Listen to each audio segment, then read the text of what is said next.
now then going to talk a little bit about decimals and fractions, how they compare. Decimals and fractions. And I have to re-emphasize, boys and girls,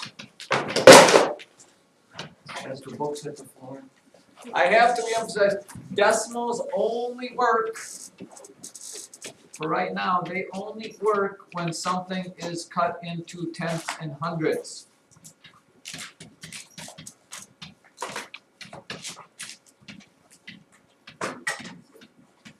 Okay. Oh, it's not right in there. Tenths and hundredths. You know, if you have this, whatever, rectangle, this is not, I'll restart that. If you have this rectangle, and it's cut into 1, 2, 3, 4, 5 pieces. If I shade this one piece right here, you know that this fraction is 1/5. But if I asked you what decimal that is, right now, probably without looking at your little fraction circles, if you have them, you probably can't tell me what decimal that is.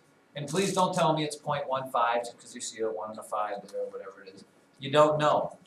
But if I took that same thing and instead of cutting it into 5 pieces, I chop it up and I make it into 10 equal pieces, then I can use a decimal. Because I cut this into 10 pieces, guess what? How many pieces of it are shaded? 2 of the 10 pieces. It is 2/10. What is the decimal? 0.2, because that is 2/10. As long as something is cut into 10 pieces, you can use decimals for it. By the way, 1/5 is the same thing as 2/10. A fifth of a dollar. Let me know a fifth of a dollar is how many cents?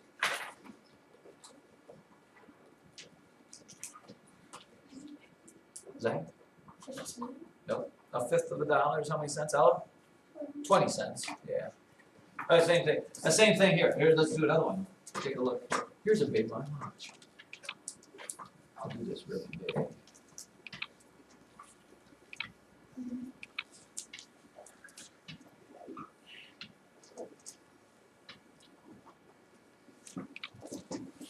Here's my thing. I cut it into fourths and I have 1/4 of it.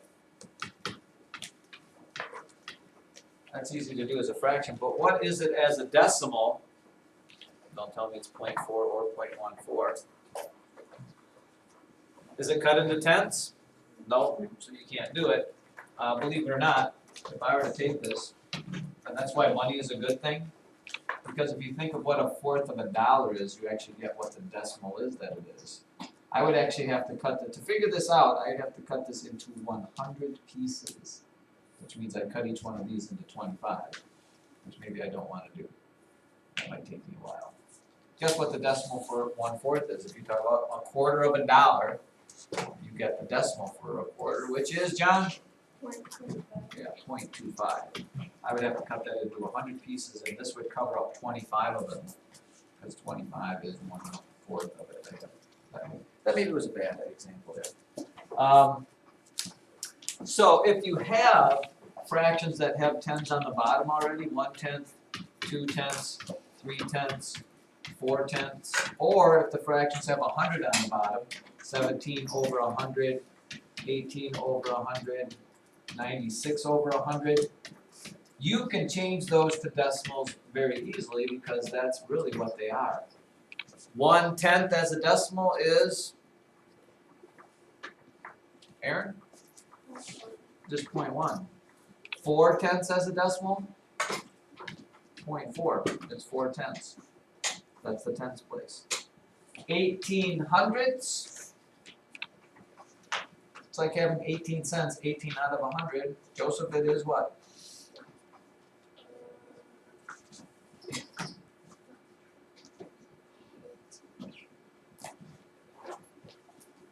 $1800ths is, Grace? Yeah, 0.18. By the way, have you ever seen that? Do any of your parents ever write checks anymore? Yeah. If you watch your parents write a check, on one line,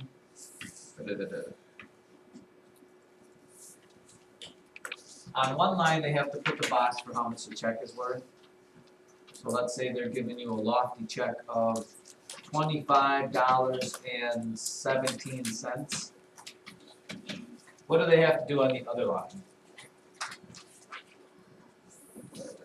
On the other line, they have to, Zach, Write it down. they have to write it in words, but when they do that, they go right over here. At the end of this thing, they don't have to write this word because it's written on the check. It says dollars. Okay.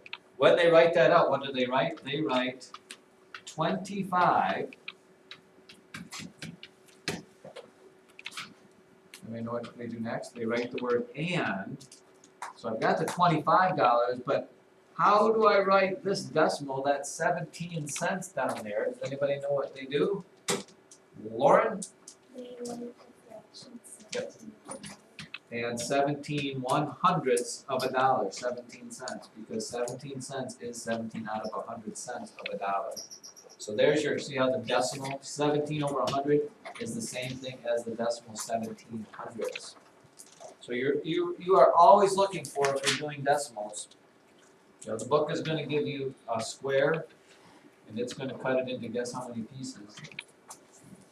It'll go 10 this way. 1, 2, 3, 4, 5, 6, 7, 8, 9. Oops, that should have been 10. Don't worry, I can fix that. Go a little wider, go a little wider, go a little wider. Let me try that. See if I can get 10 good lines in here. 10 good lines. Ready? 1, 2, 3, 4, 5, 6, 7, 8, 9, 10. 1, 2, 3, 4, 5, 6, 7, 8, 9, 10. So every square that I color in is going to be 1/100th, right? If I asked you what that decimal would be if only one out of those squares was colored in, it would be 1/100th, which as a fraction is this, but what is that as a decimal? And you have to be careful here. Don't put 0.1 because that's actually 1/10. You have to put, Sophia, no, 0.1 is still 1/10. It have to be 0.01. 1/100th is 1/100th. Like having 1 penny. If I colored in all of these, let's say I colored in this whole row, and then 3 more over here, what fraction would that be? How many of those hundredths are colored in? Those 10 plus those 3 over there is, right? Yeah, so the fraction would be 13 1/100ths, and what is the decimal that would be? Like, yeah, it's the same as 0.13. If I colored in all of the dots,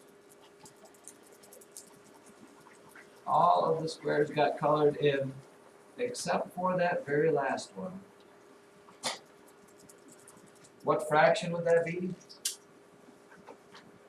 Grace? 99 1/100ths, and what decimal would that be? Connor? 99 1/100ths. Decimals are always much more fun than right there. And they also do something like this. They might give you this. 2 whole circles colored in. And then a third circle cut into 10 pieces. And 3 of them colored in. And they ask you what decimal do those circles stand for? What would you get?